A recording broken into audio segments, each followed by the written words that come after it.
Hello, everyone. How's it going? What's wrong with my hair? Correct. And again, I am missing my virtual background. No idea why it disappears suddenly. Hey, hi, everyone.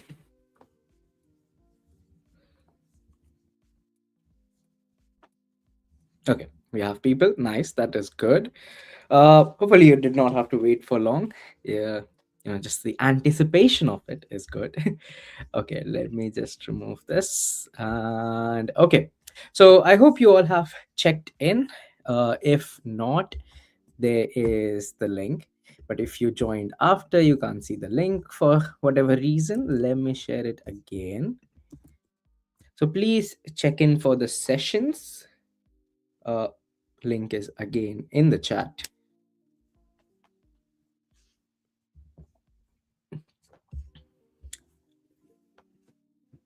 Okay, cool. Uh, let's see. So we have a couple of people, so that is good. We can get started. We can continue.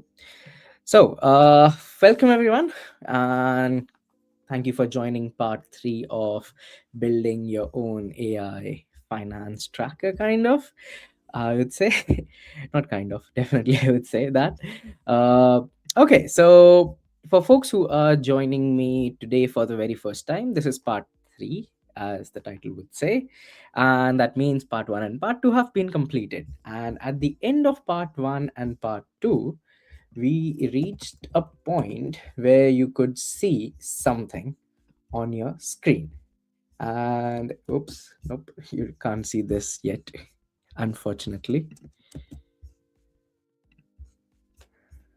This is what you would eventually see, but for the time being, what you would see is this. Yeah.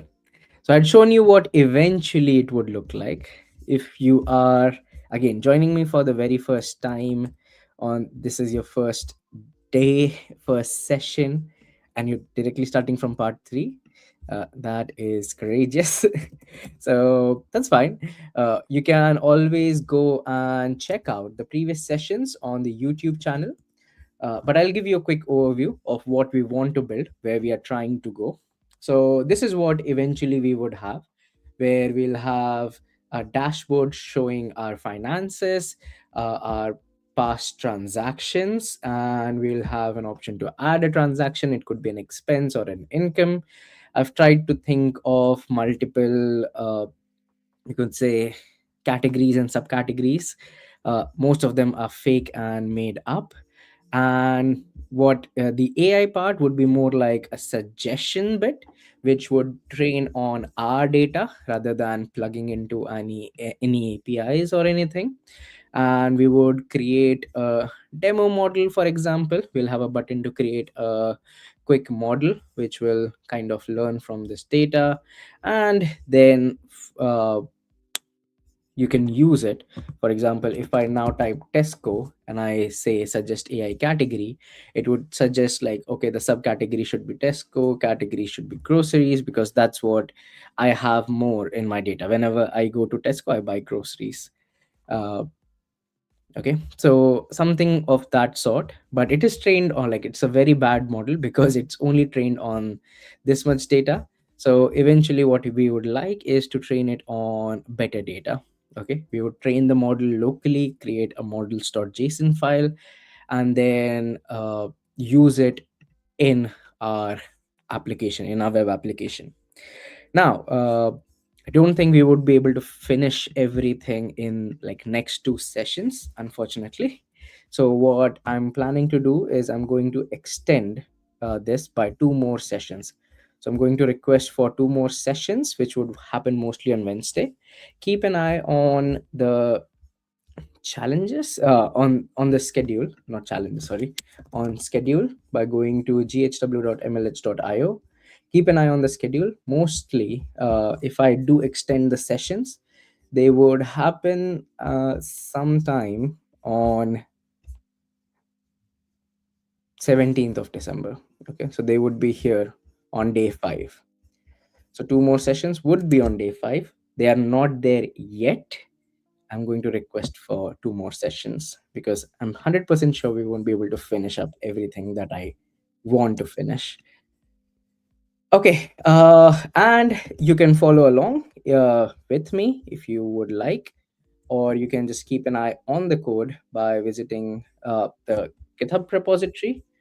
22 people have already forked this repository, which is nice. 10 stars, awesome. Well, there are at least 10 people who like this.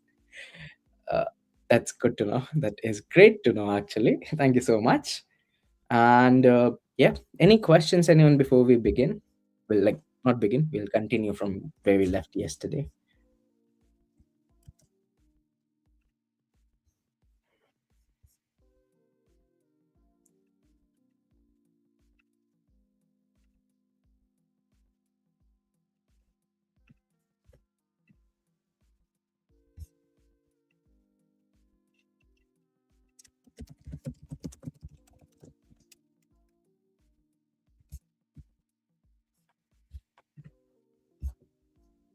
Okay. I'm going to take the silence as golden, assume that everyone understands everything, and there are no questions from anyone. That is great. Uh, what else?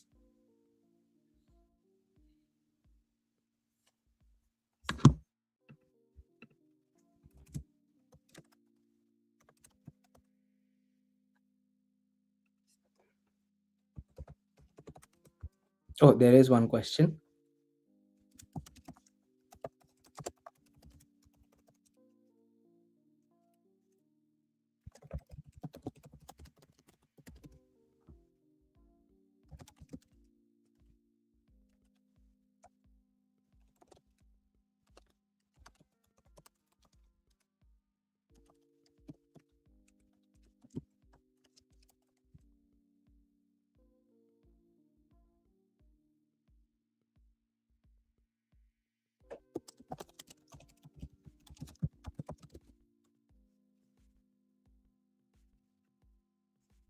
Okay, so the question is how to join Discord and start chatting in the Discord.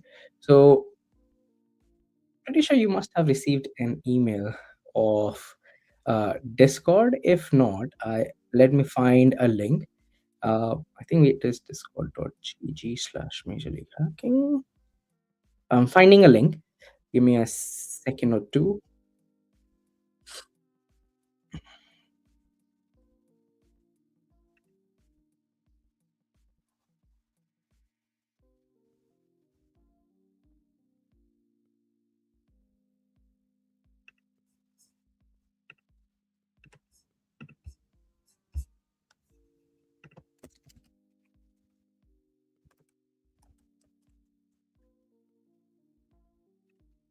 I think it's this one. Yes. Try this out. Uh, this should help you join the Major League Hacking Discord channel. And then you have the onboarding process there of how to get onboarded, how to start. And yeah, I guess that should be it. So try out the link and then let me know how it goes, basically.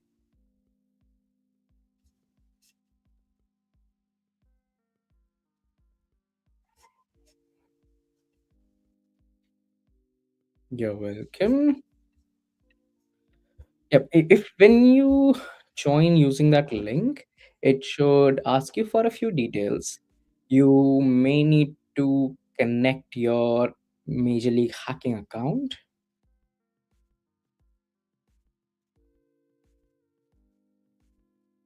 Oh, and there is also another suggestion. So you can also join via this one. I did not remember that. So thank you. So if you go into the challenges of ghw.mlh.io, I think if you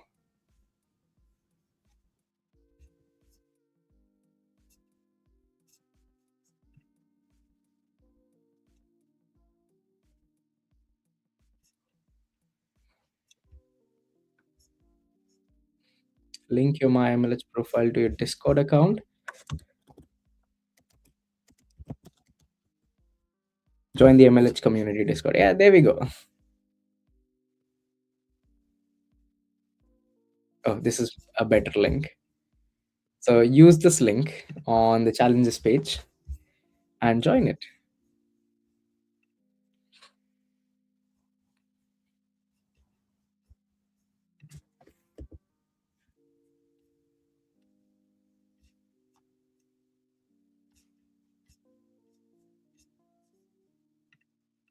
Okay, cool.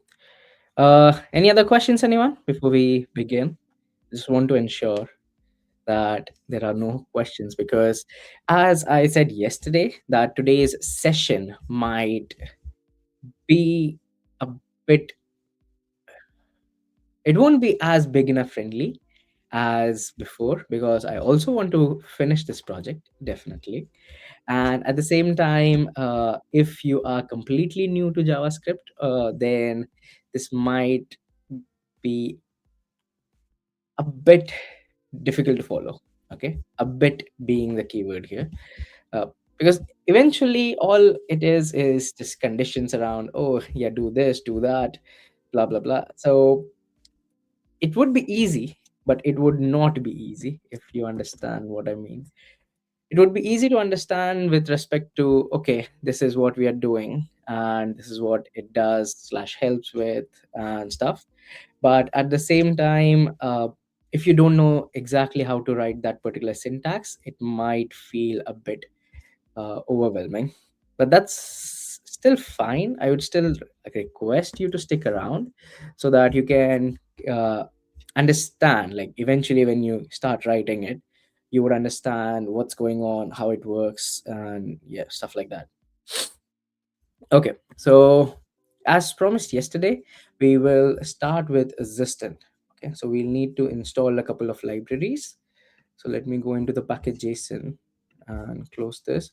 So we'll need to install a couple of libraries, a couple of dependencies. So now one of the dependencies, like actually, let me install all the dependencies that we would need for this session.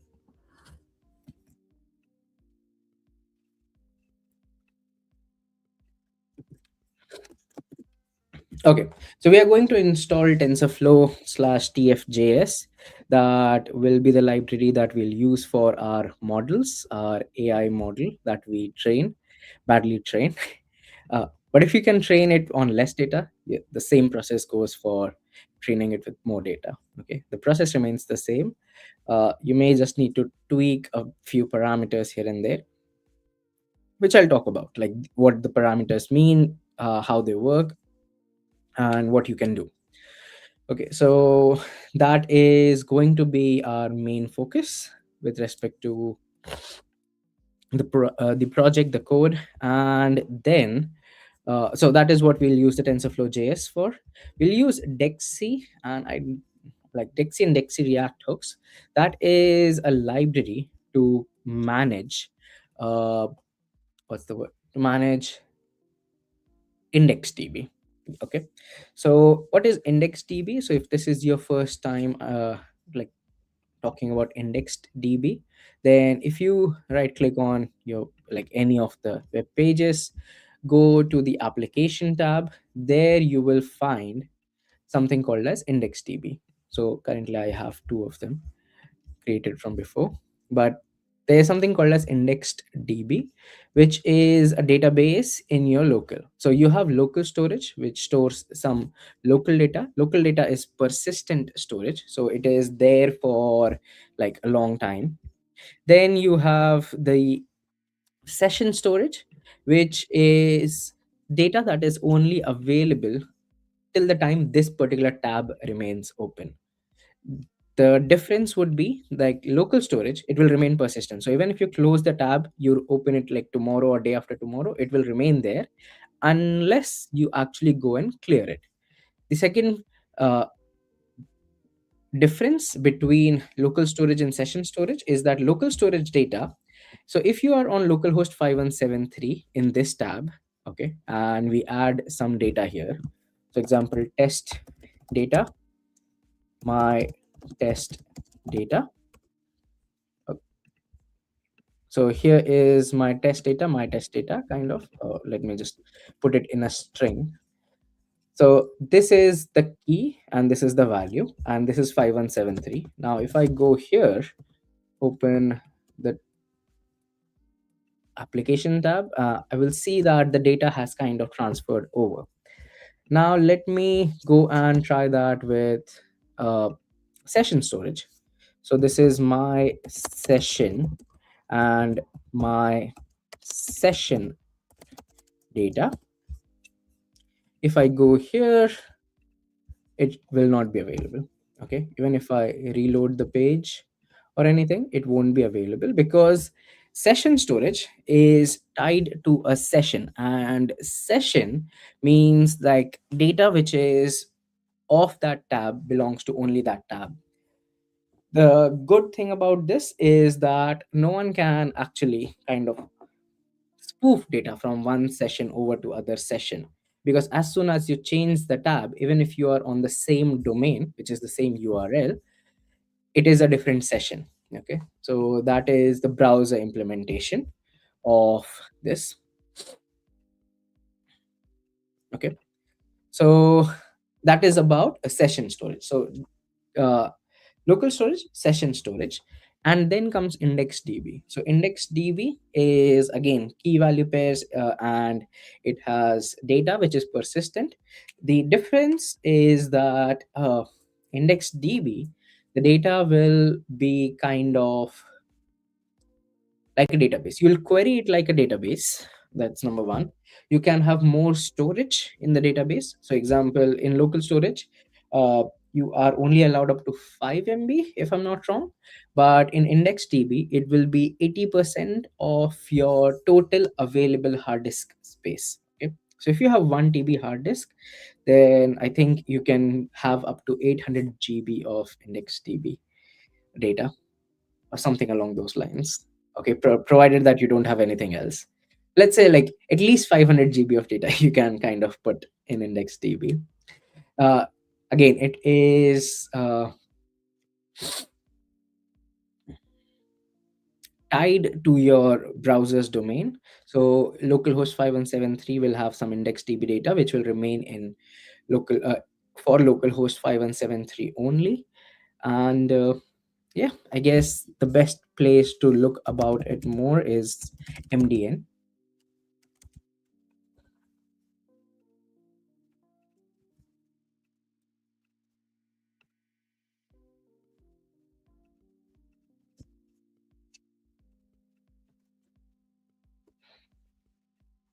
So there you go. That's all about IndexedDB that you would need.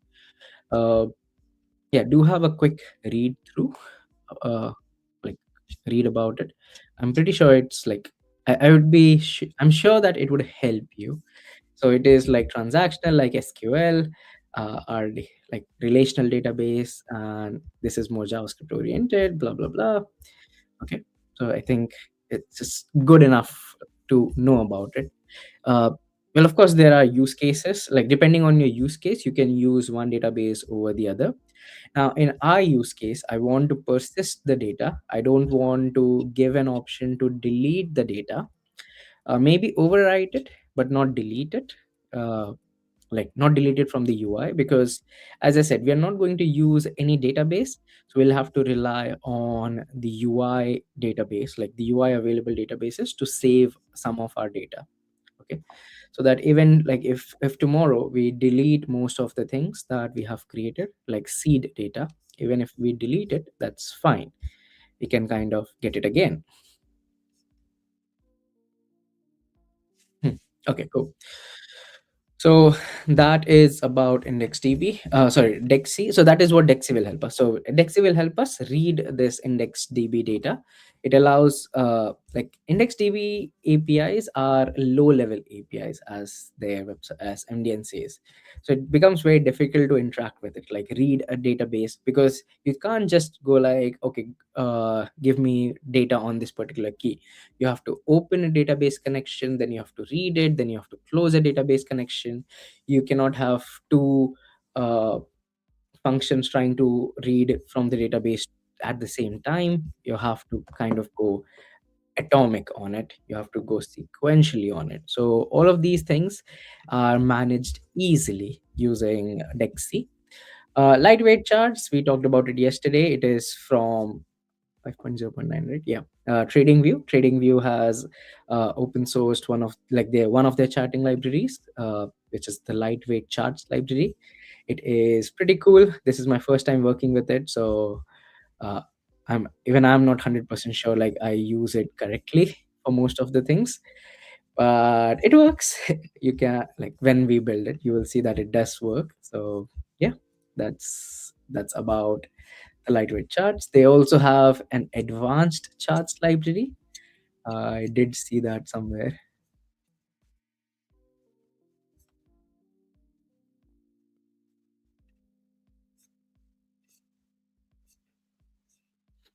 Yeah, they have this advanced charts, I think. And trading platform, okay. But advanced charts library, they also have this advanced charts, which is paid. We are not going to use that, sorry. Okay, so that's it. PDF.js, so this is eventually what I want to add.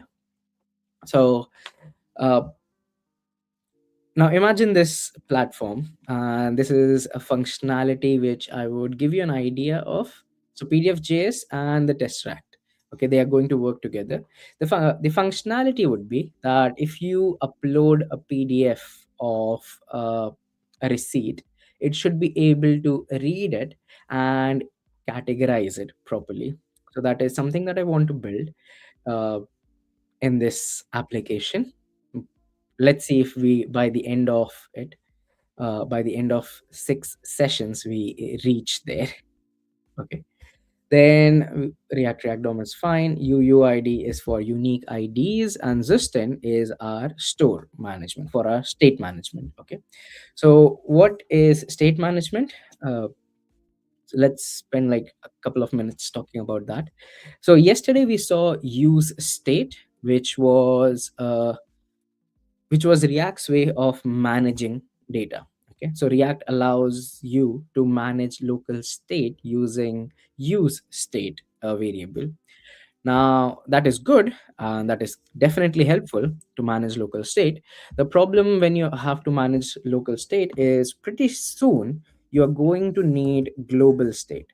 Okay, and what that means is that right now, example, I have like in our code, and if I go over to app.tsx, there's the local state of the current view and set current view. Now imagine that when you are on the dashboard page, which is defined in components right here, and you want to change the current view, okay, what would you do?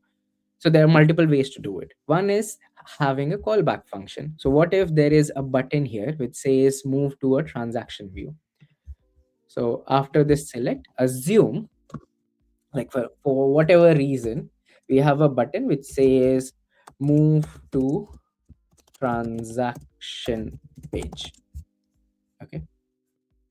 So there's this button, which means when I'm on clicking of this button, it should move to this particular tab, transactions tab. Transactions tab. Okay, let's name the button more aptly. On click of this, it should move here, which means that ideally I need to change the view. Okay, the set current view function. What happens in app.tsx is we wrote that on click it should set the current view to transactions. So I need to call this function, this use state variable, from dashboard, which means first I need to pass it down to dashboard. Okay, so dashboard should take the current view and set current view as kind of inputs, and then on clicking the button, it will make a change here. Okay, it will update the set current view from dashboard, and then we will, on clicking of this button, it would move to this. So that's one way. But if you have many functions, or if you have more nesting, okay, think of it more nesting. So suppose inside dashboard I have dashboard top, dashboard bottom, like dashboard header, dashboard footer, And now inside dashboard footer, I need to have the button to change it. So then you'll have to pass these variables down two layers, right? It will first reach dashboard, and from dashboard, they need to be passed to dashboard footer. Okay. So now you are nesting, and this nesting can go as much as like there are too many layers of nesting that you can do. Why? Because remember we talked about that like React tells you that build components, okay, which means that you can have smaller pieces of code kind of going around. And that's good, that's helpful, but it creates problem in these scenarios where you have to pass it too many layers down. Now, what is the problem with too many layers down? We also talked yesterday about the idea of render and re-render. So we talked about how re-rendering happens and what re-render actually means. So when we move from dashboard to transactions, the elements that see a flash, basically they are the ones that are getting re-rendered. That's what React has kind of calculated, that only these components or these elements need to re-render, everything else can remain as is. That's why React is performant. Now, the problem with passing down data too many layers is that that would cause things that don't need to re-render also re-render, okay, which is bad. Because when you re-render everything again and again, or you re-render everything even without them needing to, then you have reached back to the days of re-rendering the whole DOM. Then how are you making React, like how are you using the performance ability of React? Okay, so a few keywords. So you'll hear the word props. Okay, what are props? They are nothing but kind of inputs to these functions, because dashboard is nothing but eventually a function. So if I say that this takes in uh, a prop, okay, it takes the current, or let's say it takes in props, and I go up here and I actually let me destructure the props. uh, Current view, set current view. Okay, these are two things that it takes as an input, and I can say set current view is nothing but set current view equals to current view, like cv equals to current view. So if I do this, now I have passed it as props. Okay, and what I could ideally do is now on this button I can say that on click,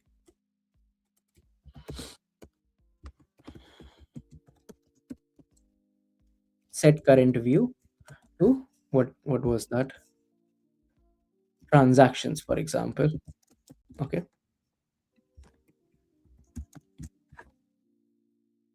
Hmm. Yeah, they're not typed and stuff, but that's fine for the time being. So now we have created this functionality of when I click on this, it should re-render the section and also the things that it needs to. Like if I click on this button, this section gets re-rendered. That's why there's a flash. Div gets re-rendered, and this particular transactions and dashboard, they have a quick re-render, right? So as I previously said, that what if instead of a button here, I have another component called dashboard footer,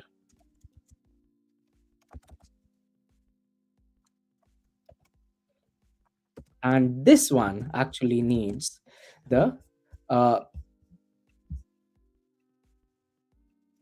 current view and set current view. So now we are passing it two layers down. Because the data is being passed two layers down, everything in between will do a re-render. Okay, and we want to avoid that, and that is where state management comes in. So state management basically says that if you not state management, that is where Zustin comes in. So Zustin, Redux, these libraries, give you the ability to have a global state for things. I'm doing undo on everything. Actually, I can just do undo on app.tsx and dashboard.tsx, right? Okay, so Zustind and Redux. So you must have heard of Redux. That's very popular. Every time you hear about React and any course that you like read about and like watch on YouTube or anywhere, they will talk about these state management libraries. And very popular one is Redux. So what does Redux give you? So Redux and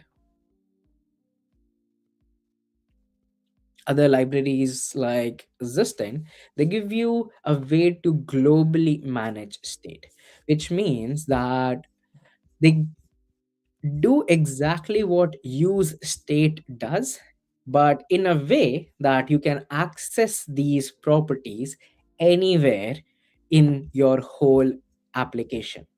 So instead of setting the current view and set current view on a local state using useState, you could use Zusten to set it as a global variable. Okay, which means that every time you update it here, it is updated in a common place, and any other file can read it. So you don't have to pass it down as props. Okay, you don't have to pass it down as variables to different files. Only the file that needs it, example dashboard footer, can directly use it from that from Justin store. Okay, so has it made sense so far about props? So we talked about props, exactly what props means. We saw how to implement one very quickly by passing like the functions to dashboard example. We added a button and now we know that, oh yeah, we can kind of call those functions and do something.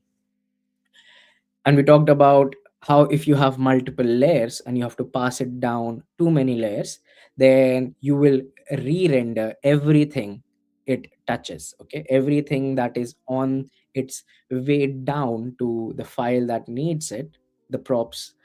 Uh, so on its way down, the props will re-render everything if they have changed, which is a bad idea because then you are kind of wasting React's potential of being very uh, fast about rendering and re-rendering. Okay, so we talked about what is like passing props too many layers down is a bad idea. There is a word for it. It is called as prop drilling because you're literally drilling through multiple components up until the file, the function that actually needs those values. So that's prop drilling, and that is bad. And we talked about what is where does a global state management library come in. So instead of allowing you to do like instead of doing this whole prop drilling aspect, you could set the value, or as people would say state, in the global state manager and then use it anywhere by simply calling it. So let's quickly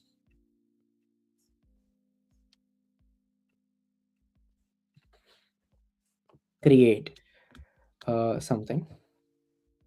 But first I need to do an npm install to install the library versions that I've added. I'll show you a quick demo of Zustent, uh, and then we'll take it from there.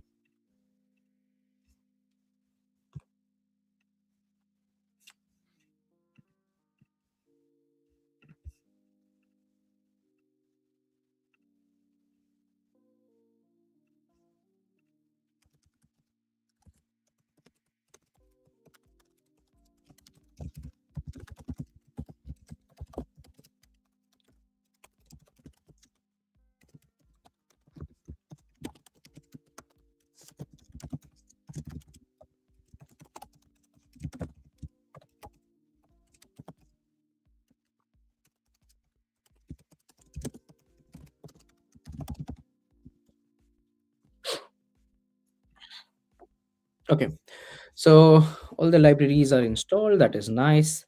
And okay,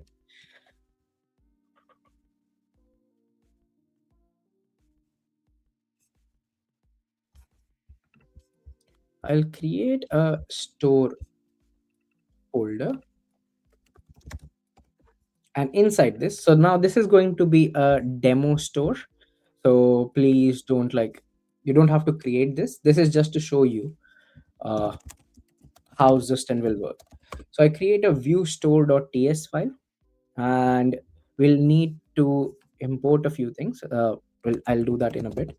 So I'm going to create a function, export const view or use view store. So it's like a hook, and this is going to use the create from Zustin. Okay, so Zustin has a create API, and we should define a type for it at some point. Then there is a property of set. So there is a callback function for set. Okay, so let's define our types. So I'm going to copy this type. I'm going to use it here. So create will have a view, which can have three values: dashboard, transactions, and add. And there is a set which we have not used yet, but that's fine. Let's use it. Uh, okay, so this will have two states. We'll have the current view, which we'll set to dashboard, and we'll have the set current view, which we will basically set it to whatever view the user has chosen. Okay, this cannot be view, it has to be something else. So we'll need to create a different type here. Oops, my bad. uh yeah, view store is nice. Okay, so we have created type view, which is exactly same as what we had in app.tsa. So let's make some comparisons, okay, very quickly. Why am I spending time on this? Because if you understand how to create a global store using Zustin, which I think has the easiest API ever, uh, then yeah, you can basically create any complicated store you need. So in let's compare between this use state and this use view store. So use state, we saw that yesterday that we are getting two functions, current view and set current view, as part of use state. Exactly same is here, current view and set current view. Then what are we doing? Like, we set the default view as dashboard, which is what I've set here. Okay, then the next step is like set current view. That one is typed. Okay, and if you hover over it, it will say that it's a react.dispatch, react.set state action, and the type would be of view. We are doing exactly the same thing here. Okay, we say that set current view will take in a property or a value of view, which will be of type this capital view. So let's say this is v. Okay, for easy, so it will take a parameter or a value of v, which will be of type view. And what I want to do is I want to use the setter from the Zustin. Like, Zustin gives us this set kind of as part of this create. So use that setter to set the current view, which is this, to the new value that set current view has received. Okay, so we are updating this. Oh, spelling mistake here. Nice. Current, current, current view. So current view, set the current view to the value that you have received, v, which should have been of type view, which means it should have been either of these three things, and that is store. So we have taken this local state and converted it into a global state. Now, how would you use it? That's the question. And I will answer this question. I'll answer that question in a bit. Okay, so we have created our global state. Now, how would you use it? Uh, let's go to our app.tsx, and we can get rid of this one. Okay, we don't really need it, because now we can kind of get the types from here. So in a way, yes, you're right, we don't really need to redefine the types. But for the time being, like as a part of this exercise to show you how you can create a store and use it, I have defined the types again. I'm going to delete this eventually. This file will be deleted. This is only for example purposes. Okay, so how would you use it? So step one, and this is the correct way, it's like not correct way, the right way to do it is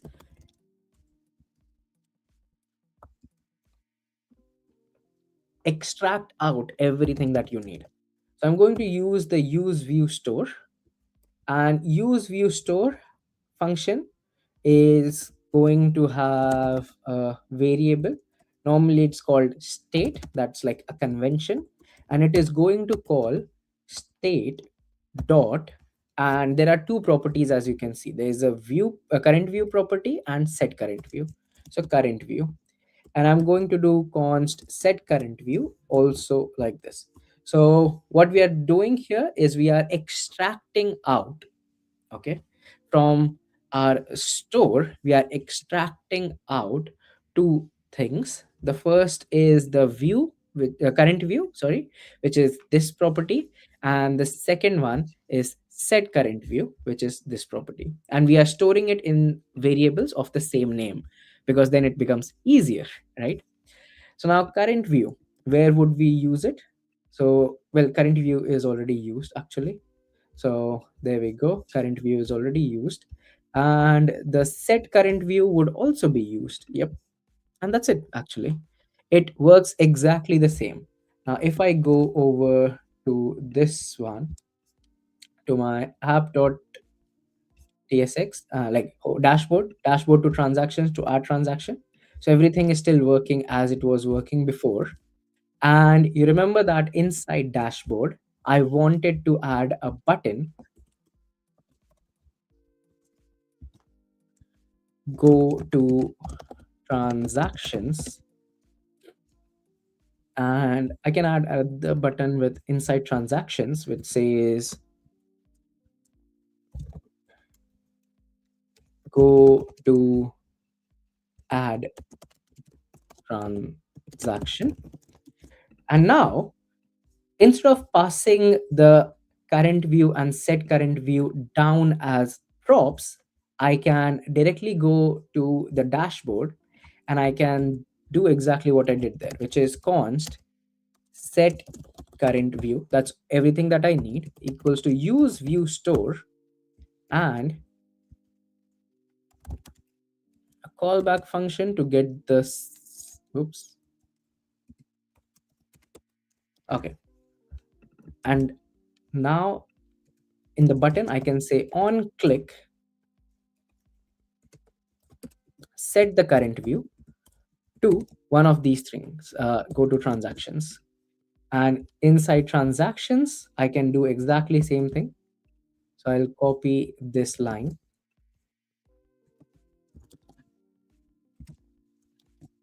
Okay.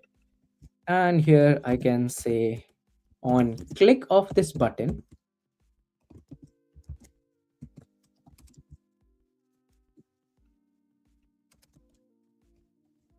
go to add page. Okay. So we have added buttons on all pages. So dashboard on click goes to transactions. Transactions on click goes to add page. And we have ensured that we don't pass down the values as props. Okay. So we are not doing any sort of prop drilling here. Okay. Things that need to update, like only the things that need to update will be updated now. We don't have to do any sort of prop drilling anymore. We don't have to pass it down multiple layers. We don't have to pass down the current view and set current view down multiple layers. Okay. It is now globally available to any file that needs the current view and set current view can use it. uh, I can prove it to you by going to, like, let's say the add page, which is transaction form, and I can console log the value, or let's like initially I first need to do const current view equals to, yep, this one, and then I can do cld.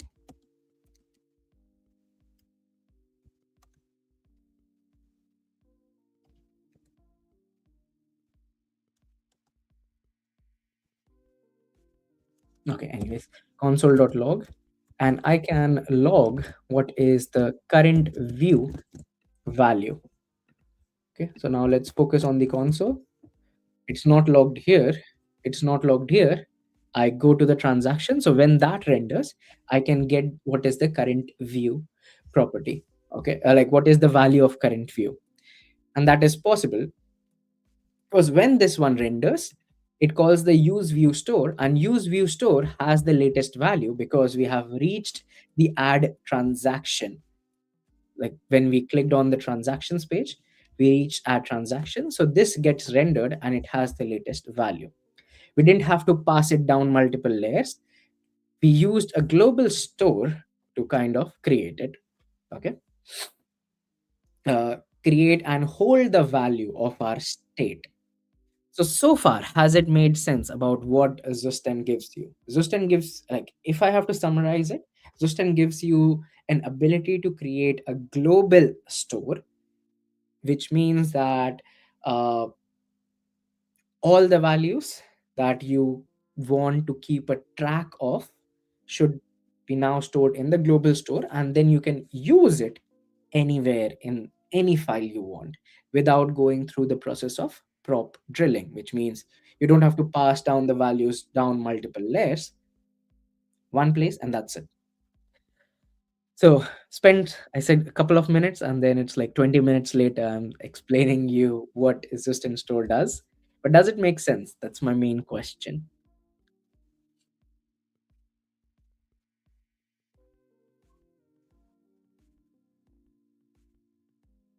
Okay, perfect. I have at least someone who actually understood it. Thank you. uh, okay, so now you have access to any component state without any prop drilling.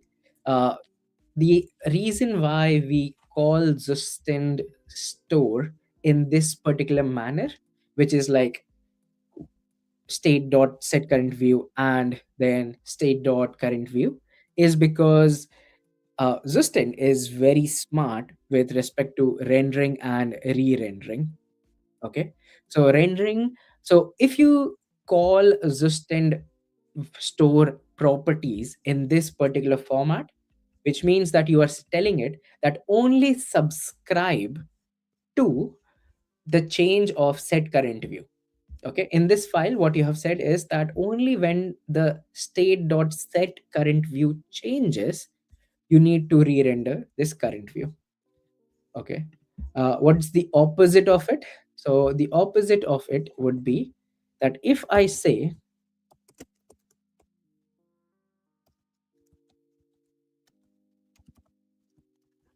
so if I do this, then it means that every time set current view changes, you have to console log it. Okay, every time set current view changes, you have to console log it, and that is how you end up in this particular issue.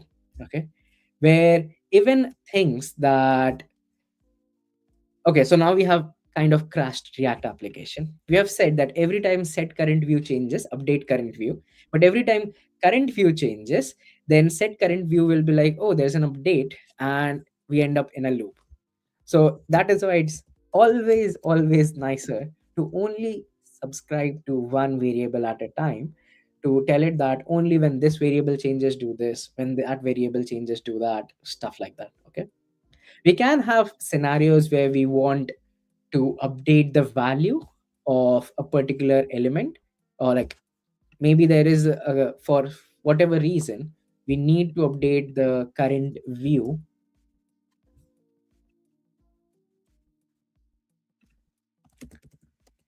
Hmm.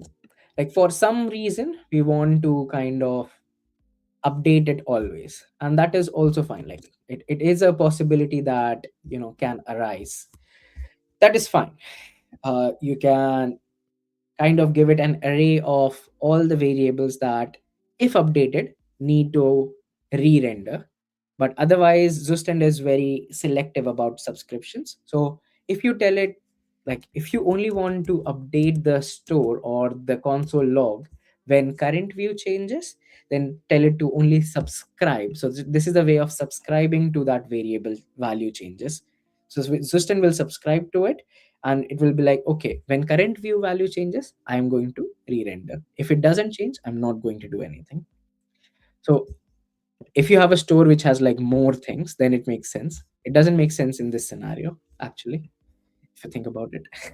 And yeah, there's no wrapper. It's like used literally like a function, like a hook. And the change, so if there are multiple uh, places where you are console logging this, so example, if I copy this, in the transactions I put it, and I take this.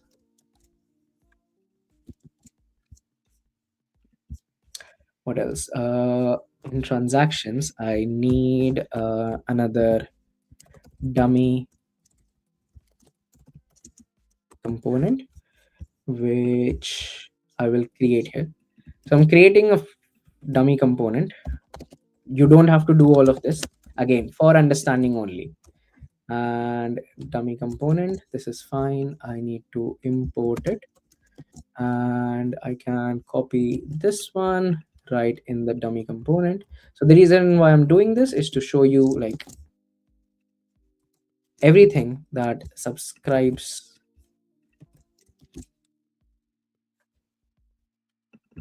And I'm also going to put the name of the file. So inside, this is inside dummy component, and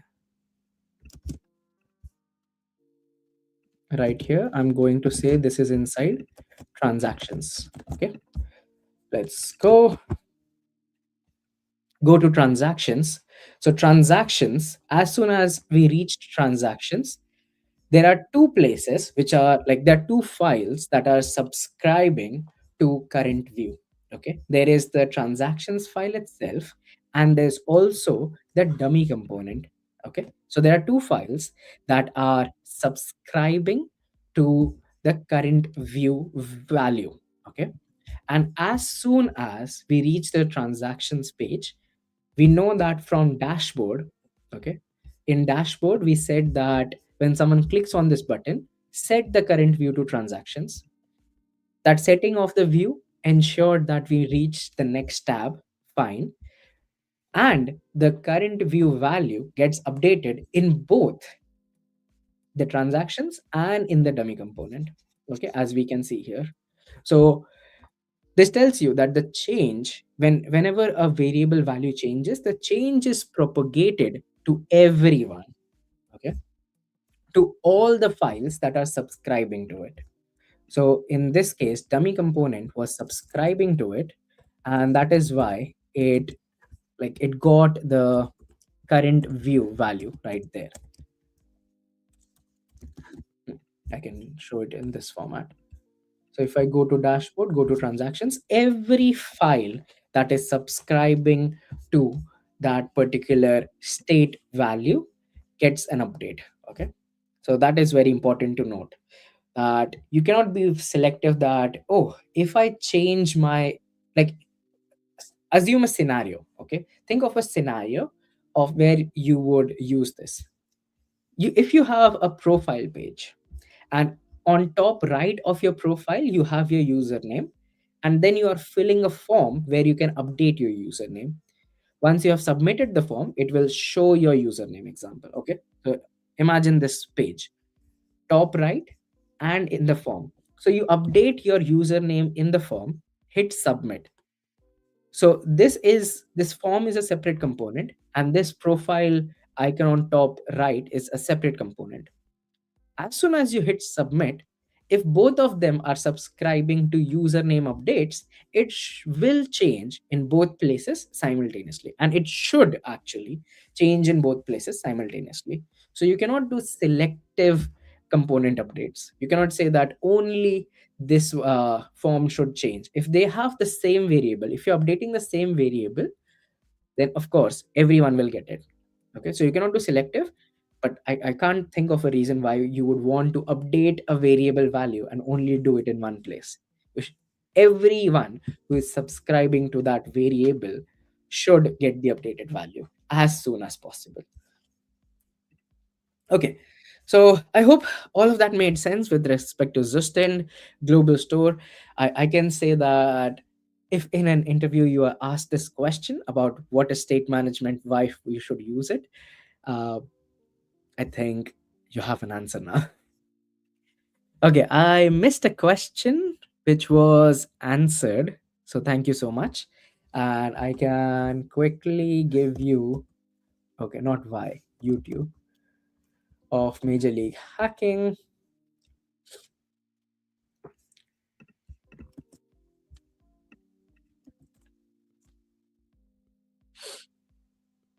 So there you go. You should find all the sessions right here. All sessions I right here. Part one, part two.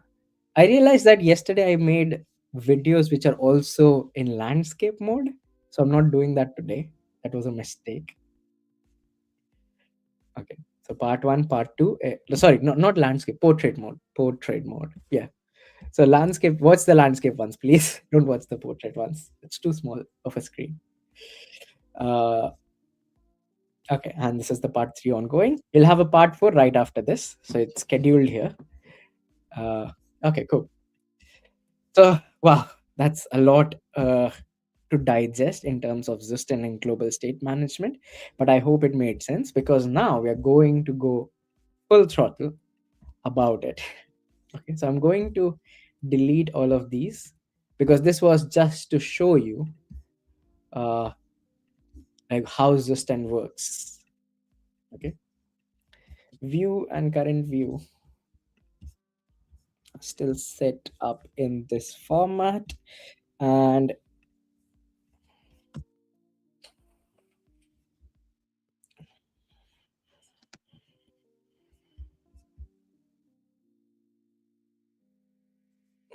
okay, let's start with our store. So we'll still need the store folder.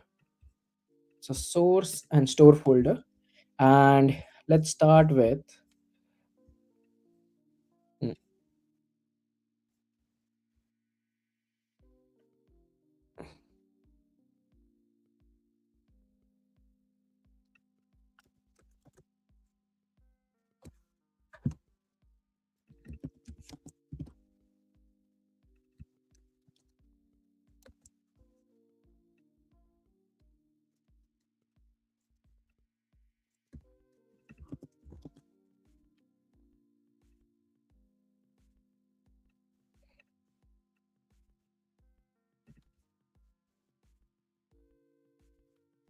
hmm,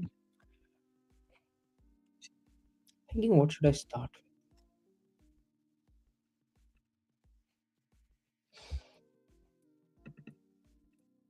Start with data, actually. Yeah, that makes much more sense. Because if you have the data, then it makes easier for you to understand everything. Hmm. So data folder, and in source, I'm going to have a model types folder, not models. Yes. Okay. So types will have models.ts and data will have seed data.ts. Okay. So let's go on. Now we'll actually write the files that are going to drive our whole project. So models.ts, this is all the types, all the TypeScript types that are needed will be defined here. So let's see. I'm going to copy paste like most of the types. Okay. So the first type is transaction type. We can either have an income or an expense. These are the only two type of transactions that I have. An account can either be a credit card, it can be a savings account, it can be an investment account, it can be a checking account, which is your current account. Okay. So some people call it checking, some people call it current account, but these are the account types you can have. So why is credit card different? Because, well, credit card, you don't have to pay it off on day one. Okay. As soon as you do the transaction, you don't have to pay it off. You have to pay it off later. Of course, that money is going to come either from your current account or from your checking account or from your savings account. Uh, but for the time being, to track the credit card expenses separately, we have this particular type. Now you can expand this to have, like, let's say, yeah, a loan, or I don't know, a debit card as well. Debit card. You can have, what else? So debit card, credit card, UPI is very popular in India. So UPI. So you can have different account types if you want. But for the time being, am kind of, yeah, restricting it to this. Then account subtype. So in this case, let's say if the account type is credit card, then you have, like, let's say, a personal credit card or a company or corporate credit card. If the account type is savings, then you have, like, saving for your goal or for emergency purposes. uh, you can have more options here. Investment, investing in stocks, crypto, or mutual funds. Index funds. Okay, so think of it like investment in index funds or something like that. So checking is like your current account. Is it a personal one, business one? You can have as many uh, account subtypes as possible. So you can have more account types, you can have more account subtypes, but this is what I am restricting to right now. Next is going to be institution,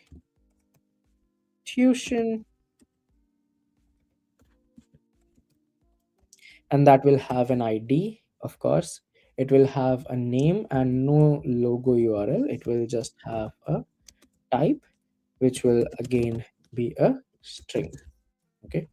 So this is going to be used for, like, what kind of institutions? Example. So think of this as if it is, as I keep saying, Tesco for grocery shopping, or let's say Amazon for shopping, or let's say uh, Lloyd's Bank. Okay, so, like, that is the naming here, and our type would be like, what is Tesco? Tesco is retail.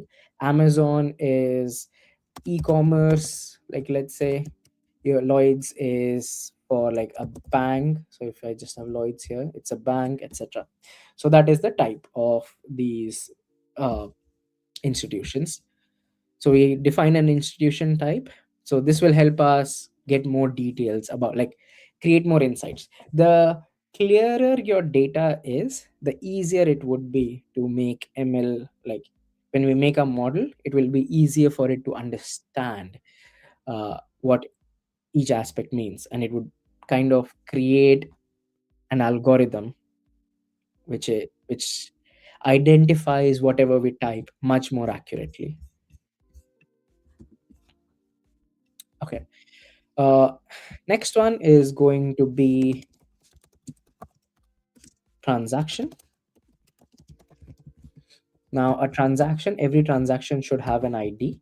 So yes, it will have a date, which will be in a string format. Yep. And it will have a description. We'll have amount, which will be number. Okay. Type would be, of course, transaction type. Category would be, yep, this, like, string type. Account ID would be string. We can have a currency ID, which would be string. And is it a projected?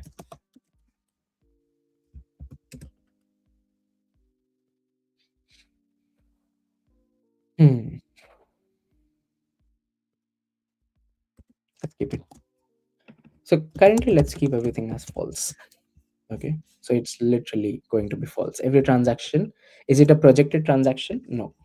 It's always going to be an actual transaction. Okay. So what do these numbers mean? So even though it will be of seed data, we'll assume that all transactions are real. So I'm setting it to be false for the time being. Later on, we can improve it to make it more Boolean if we want, or actually let's leave it at Boolean for the timing. Okay. So our transaction will have an ID, which is a unique identifier for every transaction. It will have a date, it will have a description, it would have an amount of how much money was spent. Uh, hmm, what is the category of the transaction? So is it like, so this will link to a category ID that we'll create. Okay, so let's create it right here.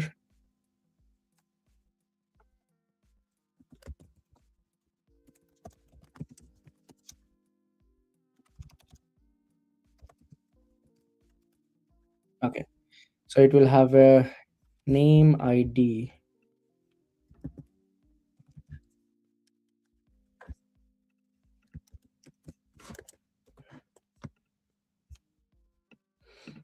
Let me see what I had written.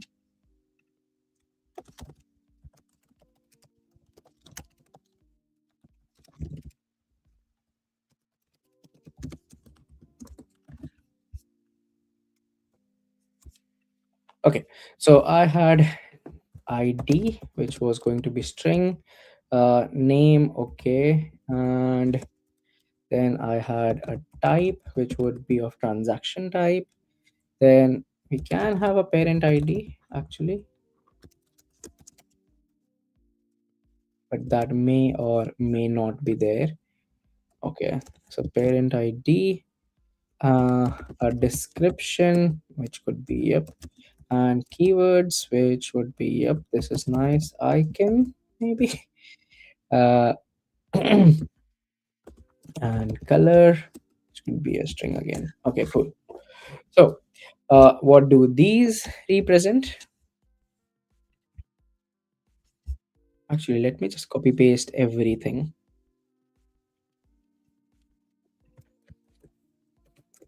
Okay, perfect. So, and like instead of wasting time typing it out, uh, since these are only types, let's quickly go through it.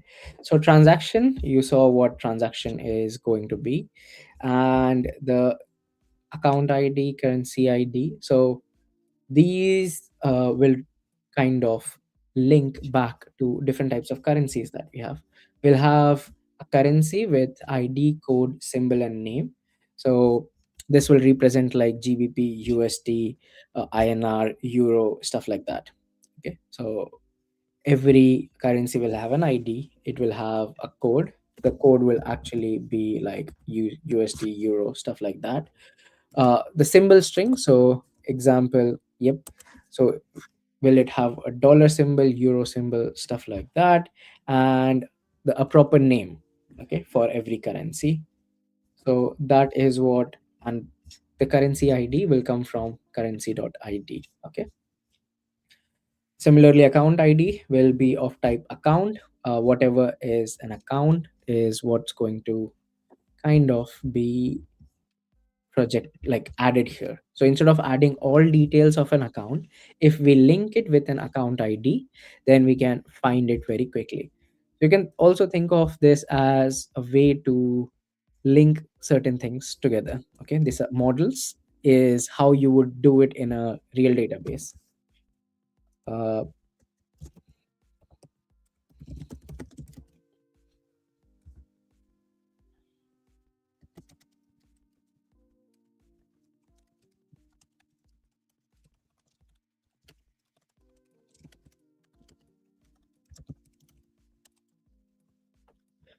so that's account, category pattern. Okay, so category pattern, this is going to be uh, for our ML. Okay, So we are going to track transaction patterns, for example.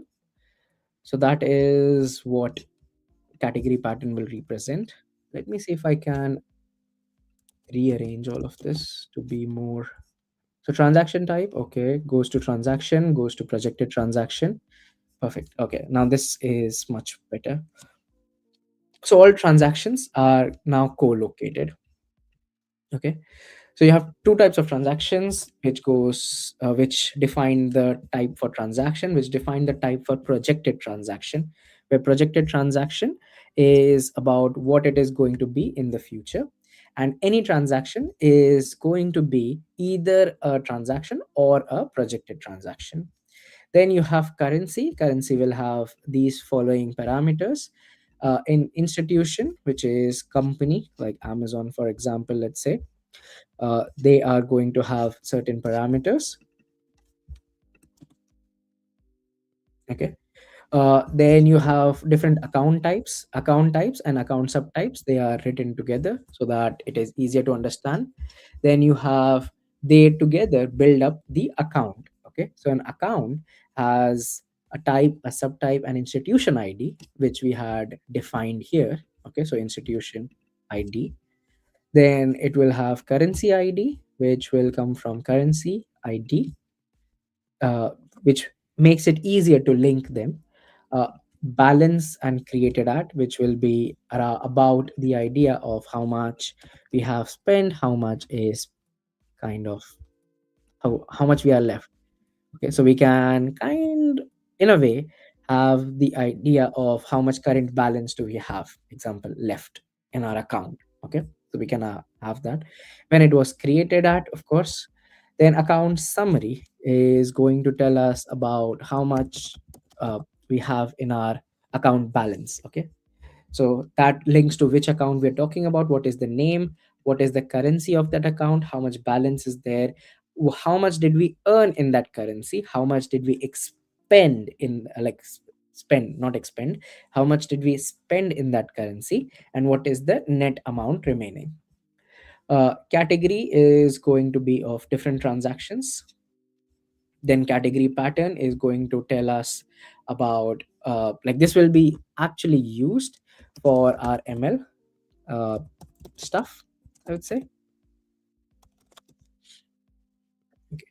For feature detection, so this will link to a category ID. What is the uh, best pattern? So example, we can either have a regex pattern or a contains pattern.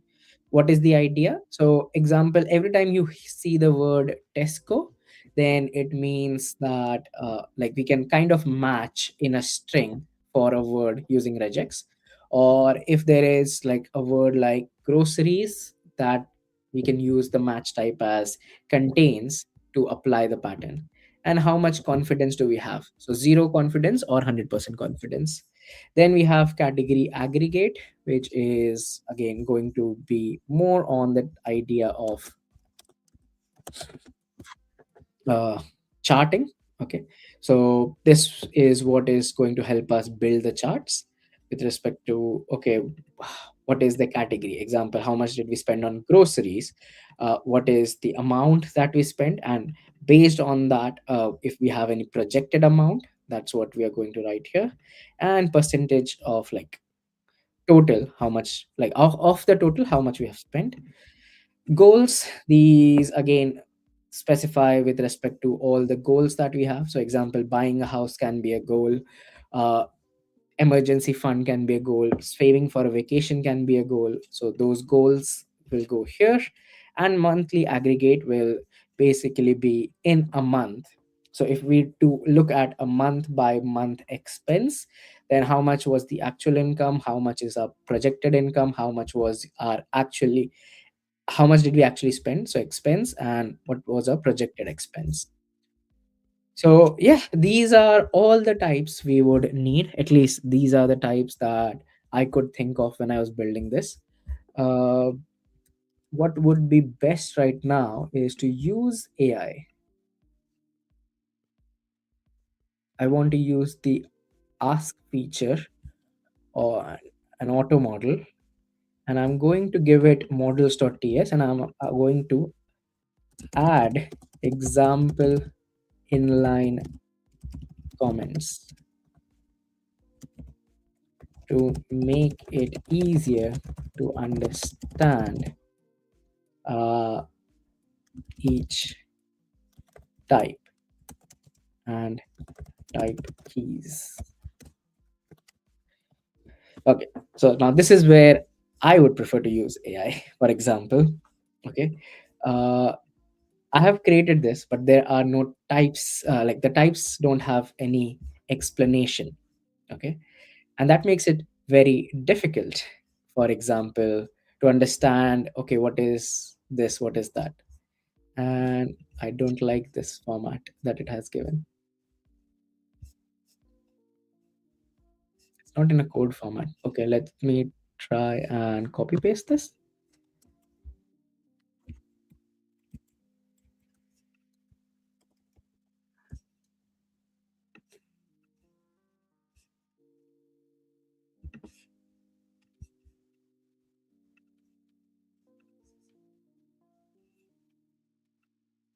Seriously.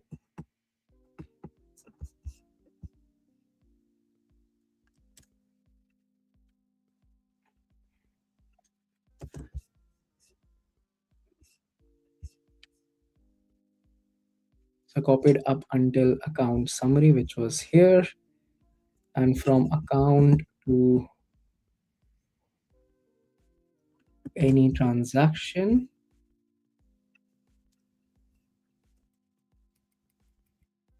which is here, and from after any transaction, upwards of any transaction, up until transaction type. Okay, perfect. Now this is nice. Okay, so now everything has a ID. This is wrong. Exam, like mostly it would be UUID, but let's see.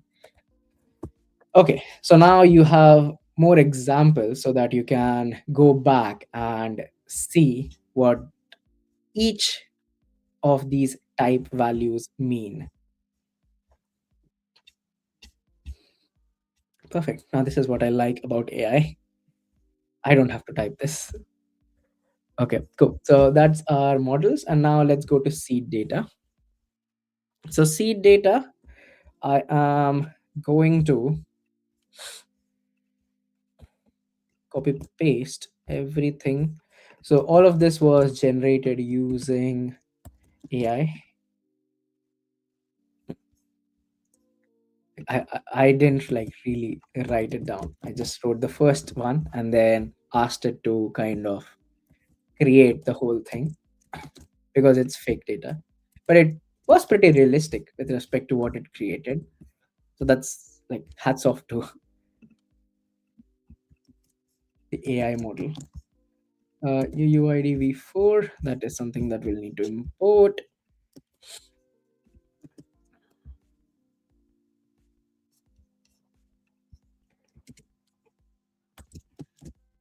Hmm, okay, cool. So that's our accounts. Then we have our categories.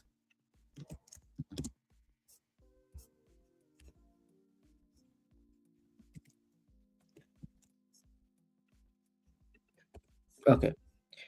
Then we have our seed category patterns.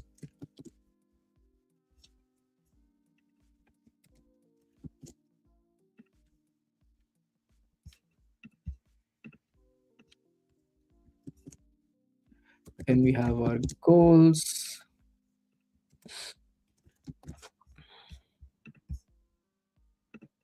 Then we have our transactions. So this is huge amount of data, but don't worry, this will be pushed to GitHub for reference. And then we have some projected transactions.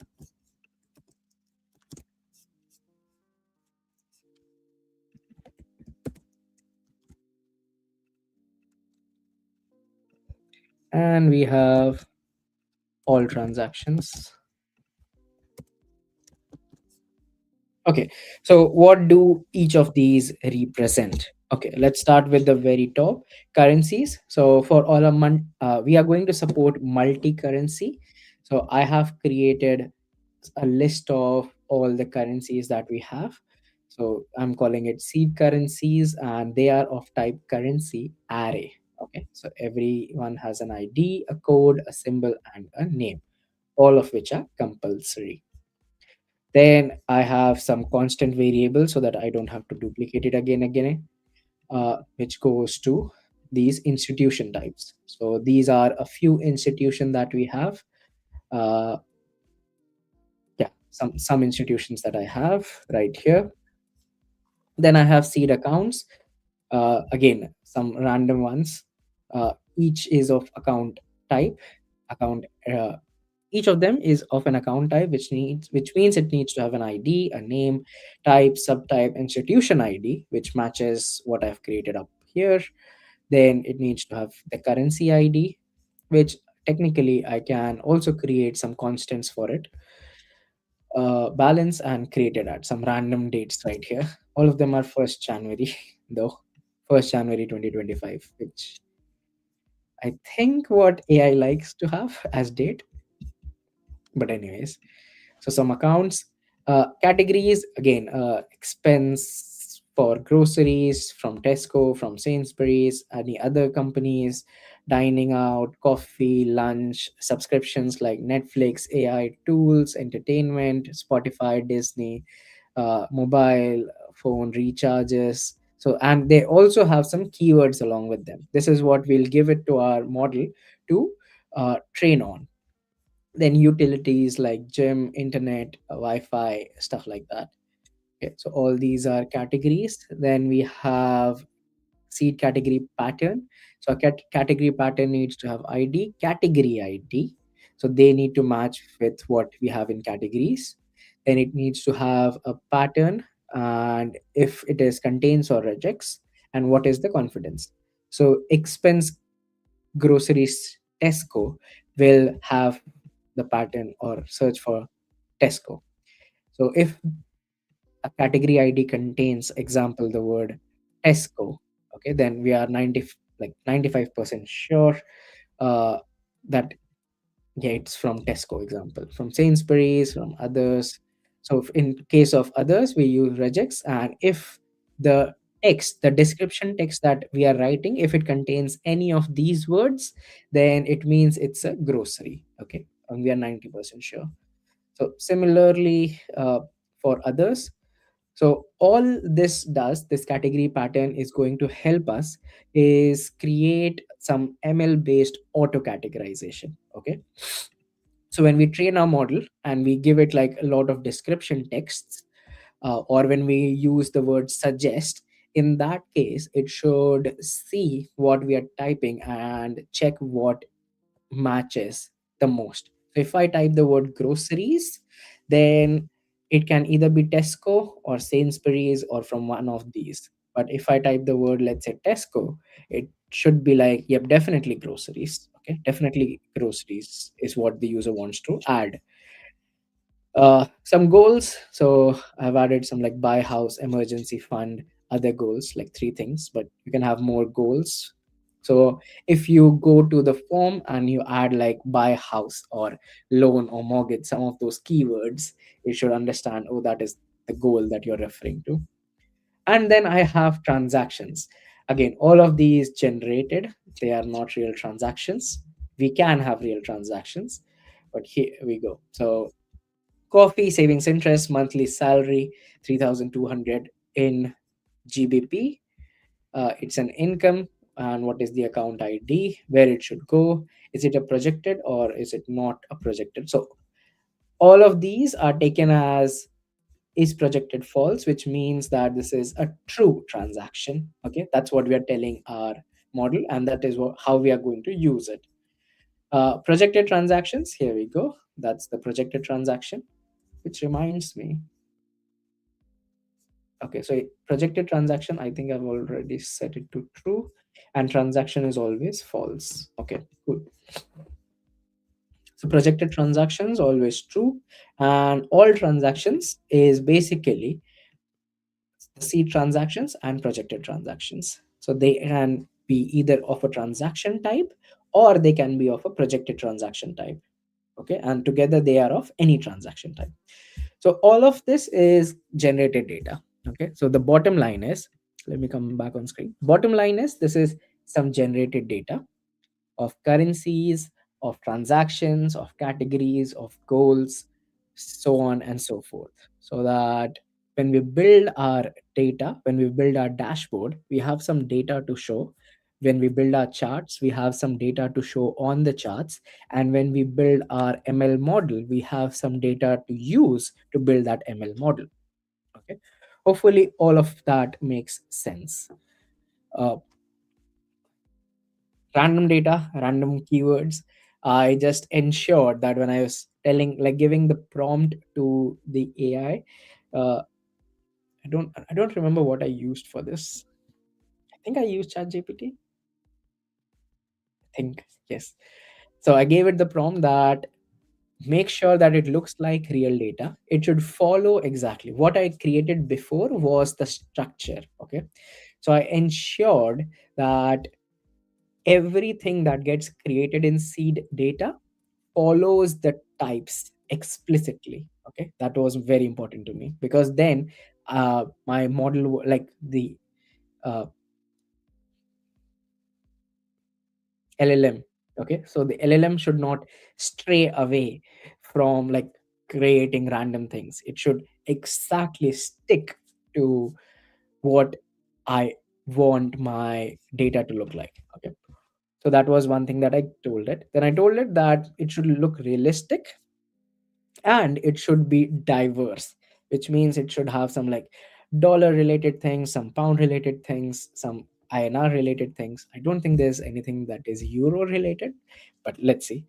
uh, okay, so I ensured that I gave it strict instructions on have to follow the models.ts for types. Data should be realistic, it should be diverse, and this is what I got.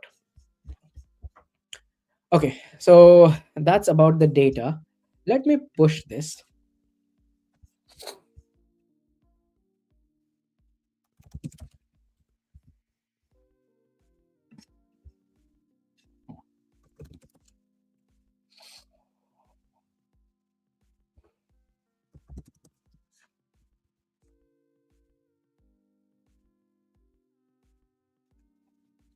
Session 3, add packages and seed data.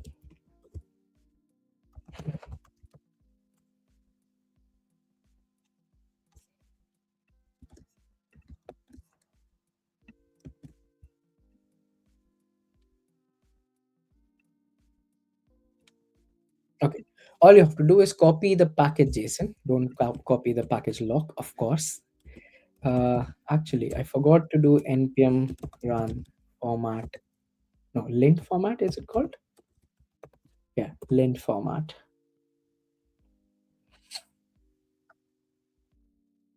Mhm.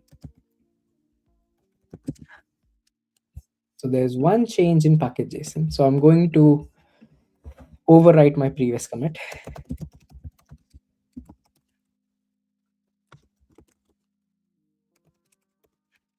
and now I have to push force, which means updating this. So now if I reload this page, it will be like, this commit does not belong to anyone. Are you sure this is the right URL? It is.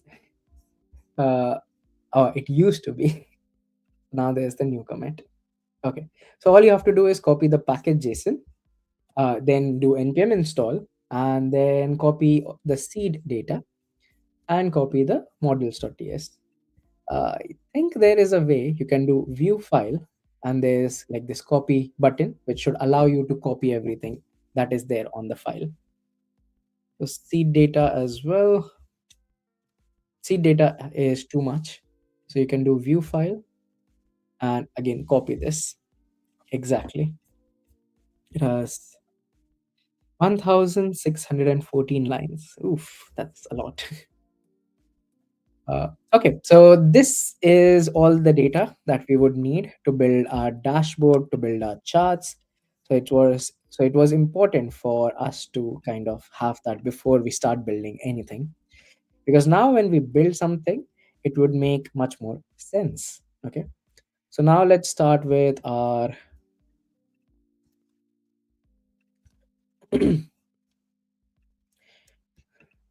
one. I think use accounts store. So now in store, when we create something, it would make much more sense. So accounts store.ts. Let's start from there. So this is where we will have all our financial accounts, institutions, currencies, blah blah blah. Okay. So that is one thing. I'll create all the files and we can update them. Then we'll have categories store.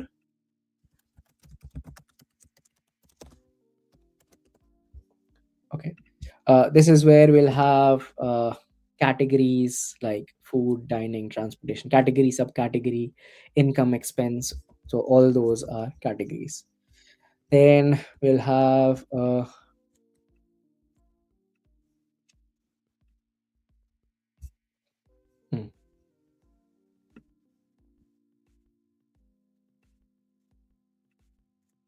mm, transaction store. I think that's important, right? Yep. Transactions store.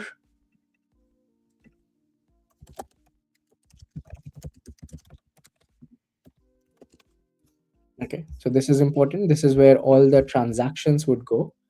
And finally, I would say we need an index DB storage. Hmm.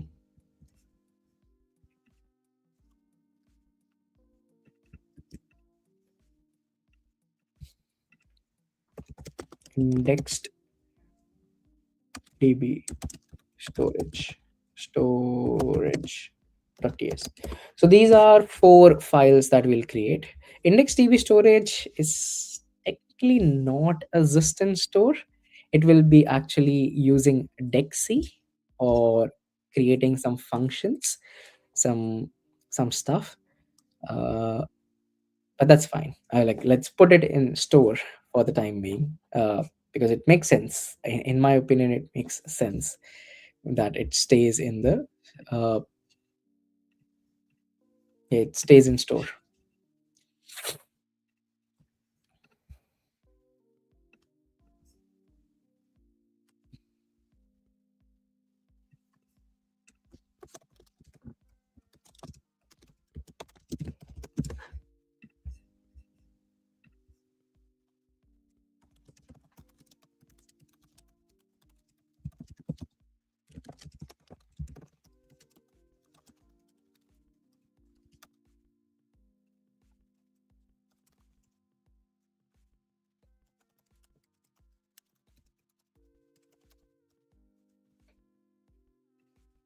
Okay, so let's start with index DB storage. Okay, I think that would make much more sense.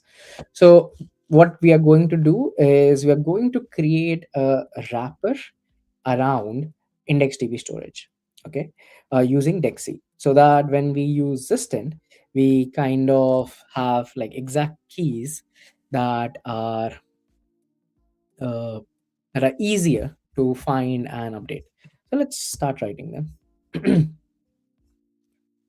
So we will have a type of app state item. It will have a key and it will have a value. Value will not be any. I'm going to stringify it. Okay. So this is the store name, and this is going to be JSON dot stringify of the state. Okay. That's what's going it's going to be.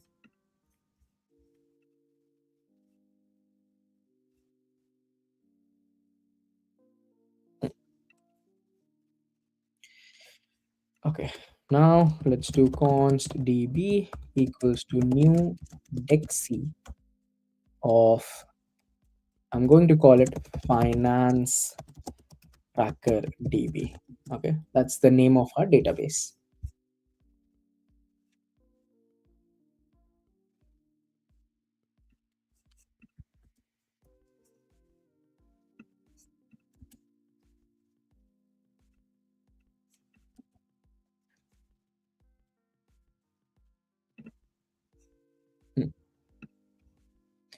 So this is mm, next up is db dot version. We'll start with this state key. No, just key value. Okay, cool. So what are we doing here? So version is whenever, like initially we start at version one, saying, okay, what is, like, actually let's start with, what are we doing? We are trying to create use Dexy to create a finance tracker DB. So this is the name of the database that will be shown in the browser. So when we go into the application tab, index DB, there is nothing right now, but after a while there will be something nested here which will be called as finance tracker DB. It starts at version 1, and whenever there is a schema update, which means whenever the key value pair changes or something, then we need to update the version from like 1 to 2 to 3 to 4 to 5 to 6, stuff like that. uh, okay, so we are literally going to write some wrappers around a proper database. What does this mean? That number one, Dexy needs a version number, and what it stores. So it stores a table. Okay. So in our database, we have a table called as app state, and this one is going to be a simple key value store. Okay. Now let's create well, this is correct.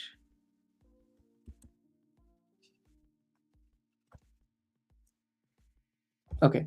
So we are going to create a table, and we are going to actually also add this.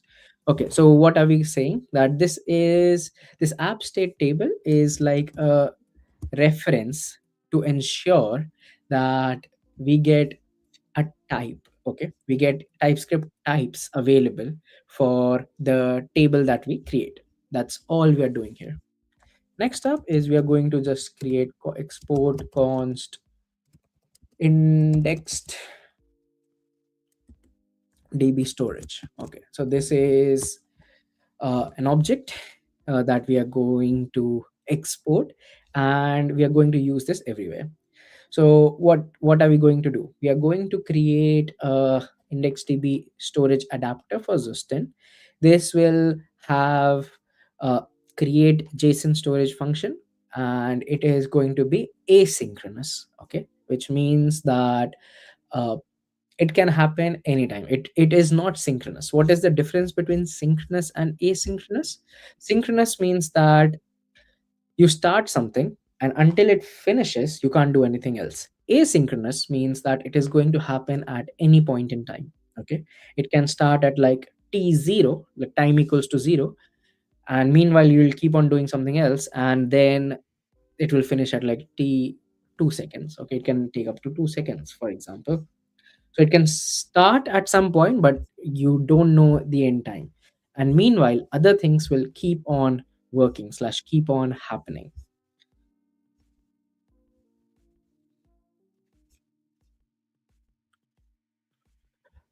Okay, so IndexedDB storage, let's create a quick wrapper around a few things. Number one is get item. So this is one of the functions. Hmm, is this correct? Async key, yep, looks correct.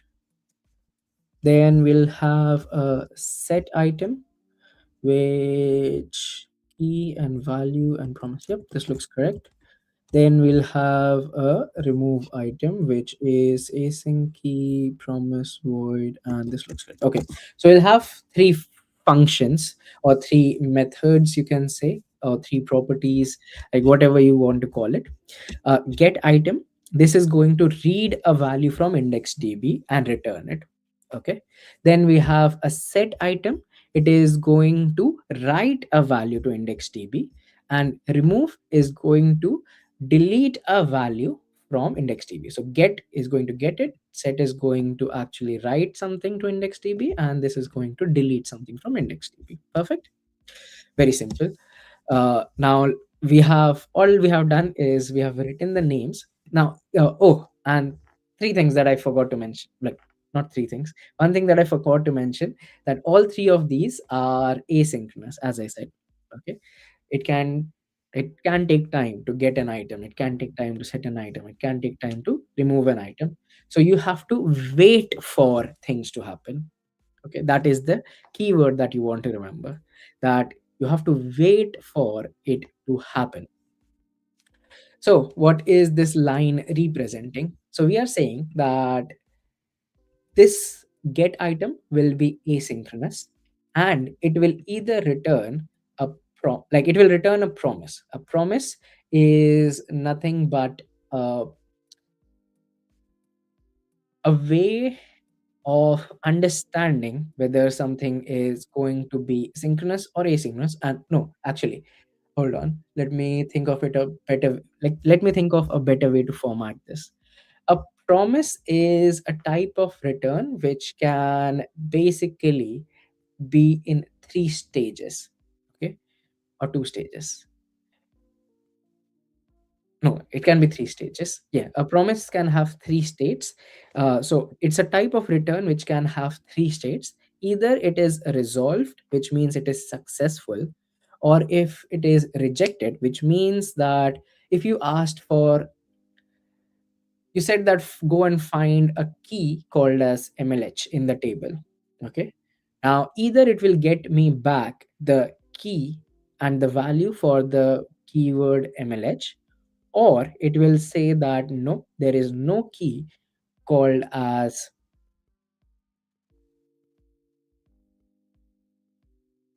MLH. Yeah.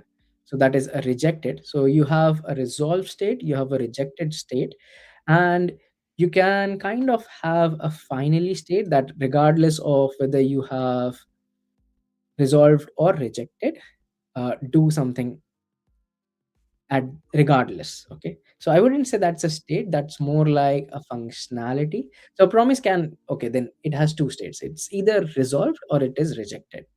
Okay, at the end of the time, it can either be successful or it can be unsuccessful, resolved, rejected, fulfilled or not fulfilled, pending. Pending is a state, fulfilled is a state. uh, so promise can go into a pending state, which means it is still happening, or it can be in a fulfilled state, which means it has completed the transaction or the action.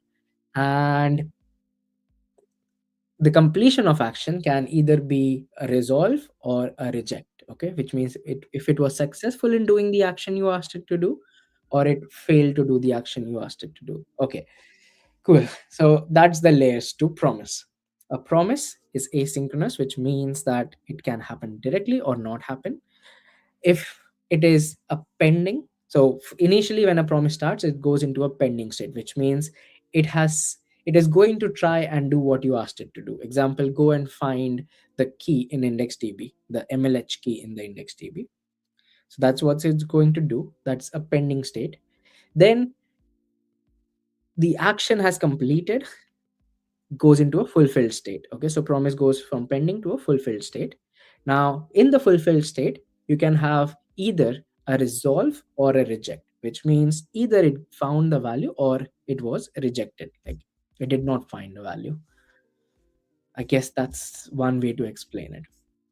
Now, in our case, we are saying that the promise will either return a string or it will return a null value. Okay, so either it will return me the key that you asked it for, which would be of type string, or it will return me null, which means it couldn't find it.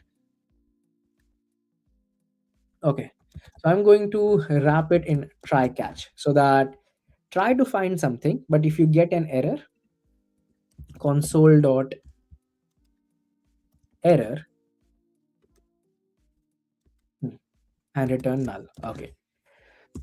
So this ensures, like, a try catch is a mechanism to kind of, let's say, avoid, not avoid, catch the errors gracefully, so that you don't end up in a mess where you have an uncaught error and your whole application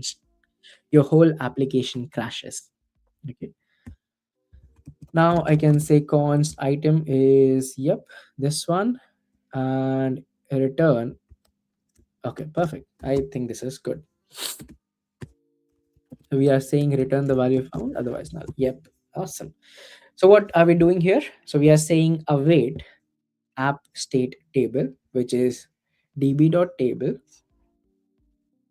to try and get the item you asked it for. So if you asked it for a key called as, uh, I don't know, transactions table or transaction store, then wait for me to go and find that particular key in indexdb. Now, if I find that key, then I will return the value of that key. Okay, so I'm trying to find that key. And if I find that key, I'm going to return the value. So this value is this value. Okay, item.value means this particular key value. Okay, if I don't find the value, then I'm going to return null.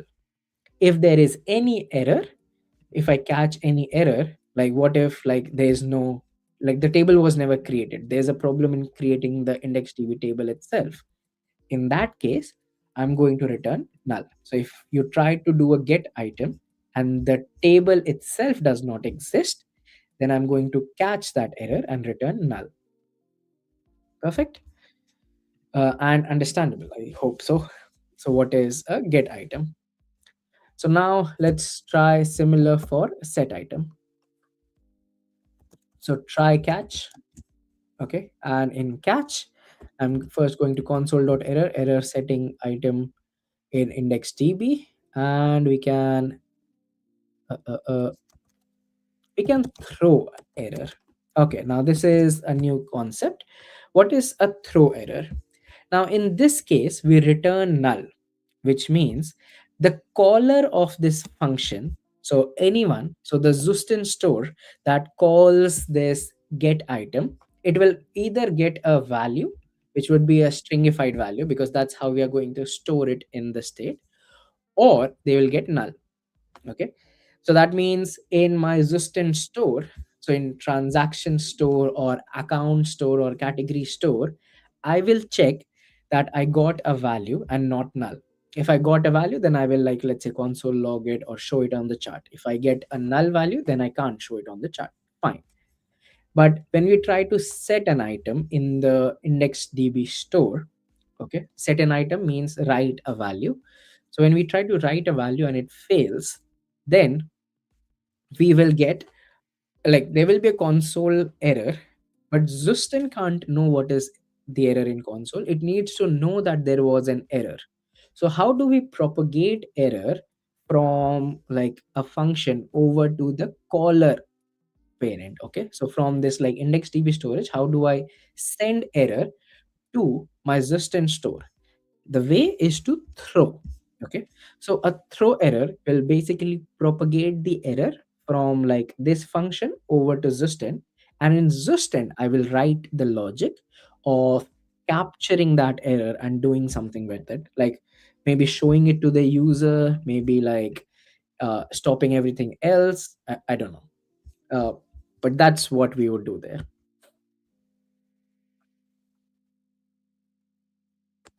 I think this is correct. Yep. Okay, so we'll first try to use the app state table, which is like all the things of Dexy, uh, like database.table. So in the table, we want to try and put. Actually, if I remove this, is it a problem? I don't think so. So table is of app state, which is key and value. Yeah, I think this is fine. Hmm,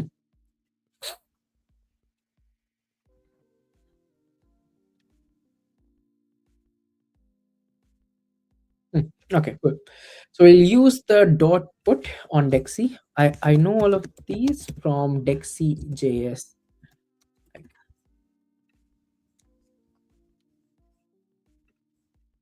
Hmm.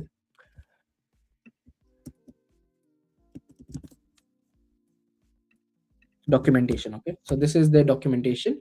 So we're using the put API which adds a new object or replaces an existing object. So if you have an existing thing, then it will do this. uh, we also have the option to do add or update, so that like add will add a new object to the object store. We also had the get, remember, which we have used.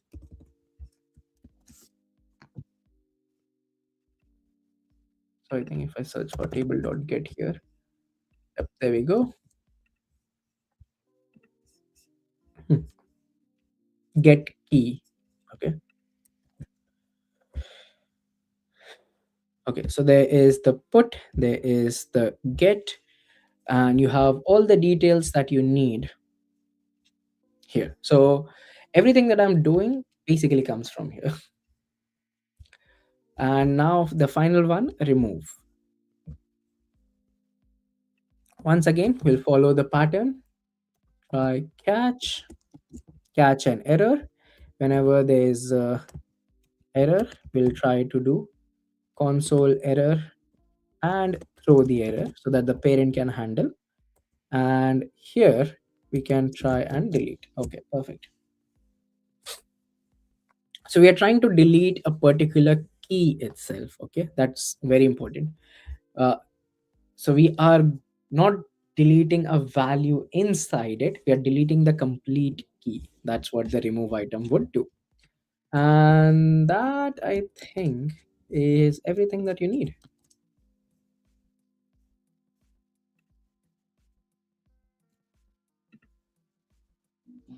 Hmm.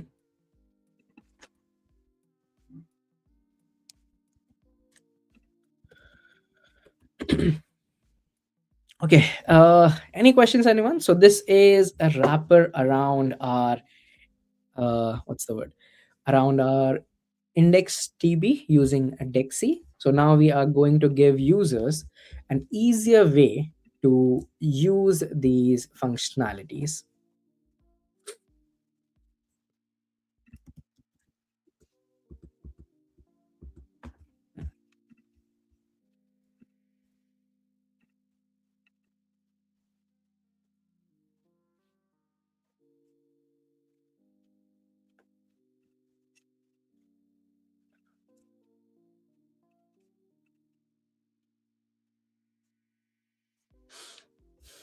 Okay, cool.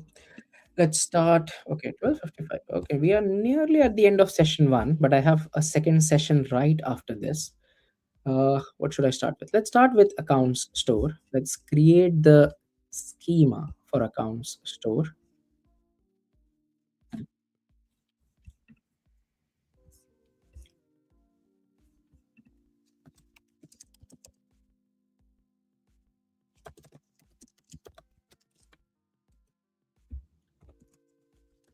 It will have accounts, which is going to be of type account from the models.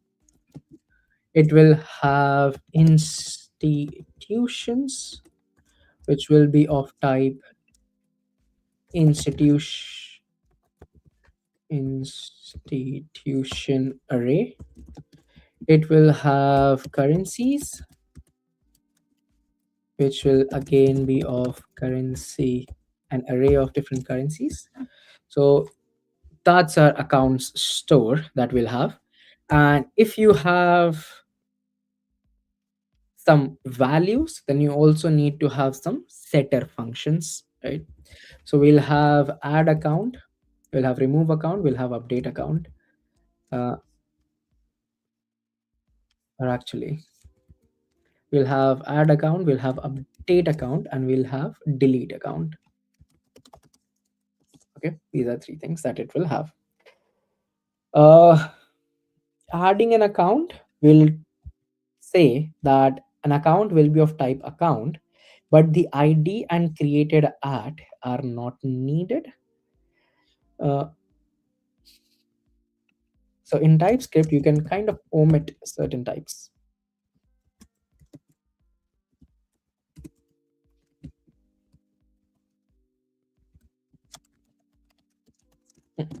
So wherever this function gets called, wherever add account gets called, There, it needs to provide me name, type, subtype, institution ID, currency ID, and balance. It does not need to provide me an ID and created at.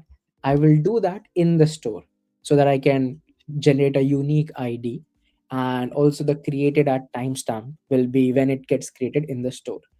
The void means like this syntax means that it returns void, which means it doesn't return a value to the caller. It's not going to say, oh yeah, you know what, uh, you have created an account, here's some value back. No, it's just going to say you have created an account, fire and forget about it. You don't do anything else about it. Then you have update account, which will take update account should not take all the details of an account. It should take an ID, which account do you want to update, so you string and updates. Okay, so what do you want to update? We don't want to update the whole thing always, so we are going to say that from the list of things. What if you only want to update the name of the account? Then in that case, you first tell me which account do you want to update, what is a unique identifier for that account. It's the ID. So I will say, okay, I want to update the name of my Tesco account. Okay, or let's say personal checking account, and call it my personal checking account. So step one, first find the ID, which is unique. It is not going to change. Then change the name and just the name. Everything else remains the same, which is why we use the word partial here. Okay, so it means all the properties of this is going to be optional, and only the things that you provide will be accepted. Things that you provide will be accepted. And for deleting an account, again, I guess just an ID, which is of type string, is needed. So if you provide me an ID to delete an account, I'll accept it happily. Now let's say add institution, add update institution, delete institution, and similarly all of these. Okay, let's go through that again. So similar for institutions. So when you do an institution, it has ID, name, and type. All you need to provide me is name and type. Any function that uses this add institution, any component that uses this add institution only needs to provide me name and type. ID I will self generate. Update will again follow the same pattern, and delete will all follow the same pattern. Similar for currency. It You give me code, symbol, and name, ID will be uniquely generated.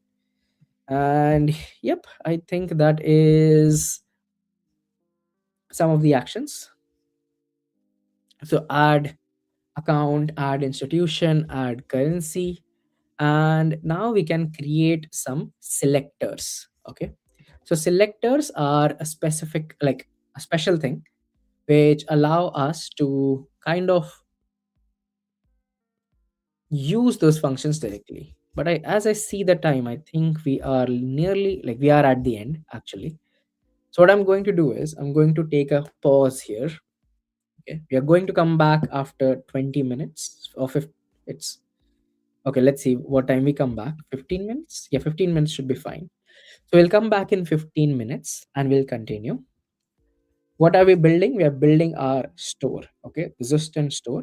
This is important because this is what is going to be used everywhere. Okay, all the files, all the components are going to use this. uh, so that's what we are building. What I'll try and do is I'll create the store up front. Okay, so that we when we come back after the break, we'll have the store up and ready. And why is that? So that we don't spend too much time doing this. The idea, like since if you have understood the idea of what a store does, and if you have understood the idea of what we are following here to build it, I don't think it should be difficult to uh, like follow with some comments. I'll try and use AI to add some comments. I'll use Copilot to add some comments here explaining what it does, so that it makes it easier for you to follow along and you don't waste too much time into uh, yeah, writing the stuff time. Okay. Cool. So for the time being, let me quickly do npm run format, len format, and this should fail because, well, this is unused. Yep, as hot off. So if I comment this out and I comment this out, let me format all the files. Perfect. Undo, undo. Okay. And now I'm going to push this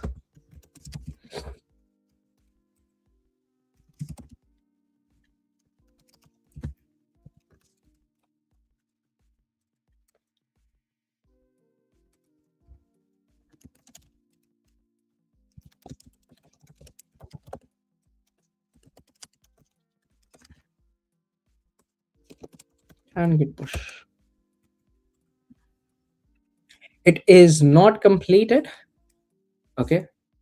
Please hear me out carefully. It is not completed. All we have done is the structure. When you come back from the break, we will have a store which would be nearly completed, along with some AI comments explaining what each of them does. And the reason why we are doing it is so that we don't have to spend too much time into creating the store. I spent like 20-30 minutes explaining what is a store. We also saw an example using the create view and set, like current view and set current view. All the stores follow the same pattern, so you don't have to worry too much about it. Okay. Any questions, anyone? uh, no worries, I've pushed it. And no worries, uh, this was part 3. You can watch it on YouTube, and part 4 will be right after. It is 1:04 p.m. for me. Let's come back after 15 minutes and continue. And before we end this session, once again, let me ask you for a quick feedback. Okay. So if you can just take a couple of minutes to please provide feedback, that would be good. That would be really helpful. This was part 3 of Finance Tracker, part 3. So provide a feedback. Any constructive criticism is welcome. And yep, that's it. Uh, See you all back in 15 minutes. I'll try and complete the whole store so that when you come back, we don't have to spend too much time. We'll just talk through what functionalities are available in the store. That's it. Okay. Cool. Thank you so much, everyone, and see you in a bit. Cheers. Bye bye.